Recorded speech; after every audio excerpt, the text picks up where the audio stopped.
joined by Brendan Eygabroat. After win number 151, you picked up 150 yesterday. Today, a 2-hour 15 game where it seemed like the pitching was doing great. You guys suffered through a couple hiccups in the field, but some clutch hitting towards the end. Matt Consiglio, obviously a big 2-run blast to help you with some insurance runs. What did you see out of your team today? Well, I thought the pitching was very good, which I think has been very consistent throughout the year. I think our bullpen has been outstanding. The starters have been going deep, giving us 6 or 7 innings pretty consistently. So that's been a real plus. I mean, obviously, you know, our fielding hasn't been what we expect it to be. We've made some positional changes to hopefully improve that, and we'll see where it goes. I mean, you can't give teams extra outs, and when we've been putting up 4s and 5 and 6 errors in some of these games, it makes it very difficult to win no matter how good your pitching is. So we're hoping that we can clean that up and start to get on a roll and play a little bit better, a little bit more consistently. And offensively, the same thing. We've started to try a couple new hitters in the lineup. Some of those guys are taking advantage of the opportunity, hitting balls hard, coming up with some clutch RBIs with Manning and Murphy, with Radcliffe yesterday with the stick. So it's good to see a couple different guys getting in and taking advantage of opportunities. You know, again, I think we definitely have the ability to go on a run and get hot here at the end of the year and make a push in conference. So hopefully we can come out against Keene State, who's a very good team, and go out and play well on Saturday. You know, our pitching, I feel like, is going to give us the ability to be in every game. It's a matter on if we get those clutch 2-out hits and continue to you know, to make the routine plays, and that's the big thing. It was good to see Jamil and Consiglio, kind of a couple of our bigger hitters, have good days today, and hopefully they can carry that into the weekend because that's going to be very important. Talk about Ryan Manning.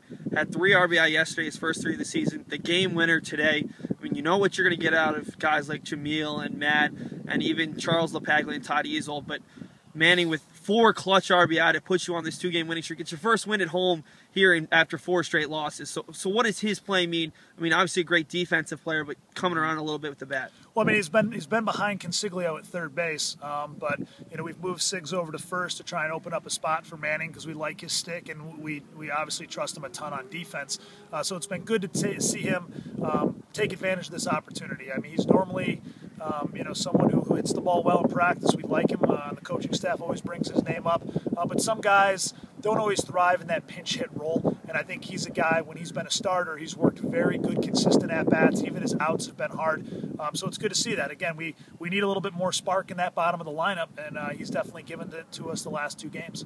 And last but not least, 3 unheralded pitchers today with very good performances. Obviously, Radcliffe would have loved to have gotten him the victory, fell a little bit short. Steve Roach comes in, gets 4 straight guys out, and then Matt Juck made it a little bit easier there with the 2-run homer, but he picks up his team-leading 3rd save. What can you say about those 3 individuals on a very good pitching staff? Yeah, I mean, Radcliffe worked out of the pen early in the year and did very well. And then we've had him start last week against Babson where he threw awesome. And then today again, you know, threw very well against a team it's a good hitting lineup from Framingham. They've given us some trouble in the past. They're, you know, well-coached team, good 2-strike hitting team. And he did well today, besides, you know, one kind of comeback or blunder where he didn't know where to go with the baseball. He did extremely well. Rochi's been very reliable as well. It was good to see him kind of bounce back last time against them. They got a couple hits off him, so I know he wanted the ball to redeem himself, and he did. He came in at a big spot and got 4 straight outs. And Jacques, knock on wood, has been lights out the whole season, so we hope that continues. He's been very, very reliable, filling up the strike zone, throwing 3 pitches for strikes, and hopefully he continues to do that. Congratulations on the win, Coach. Hopefully it's just the beginning of a very long winning streak. Thank you, Seth.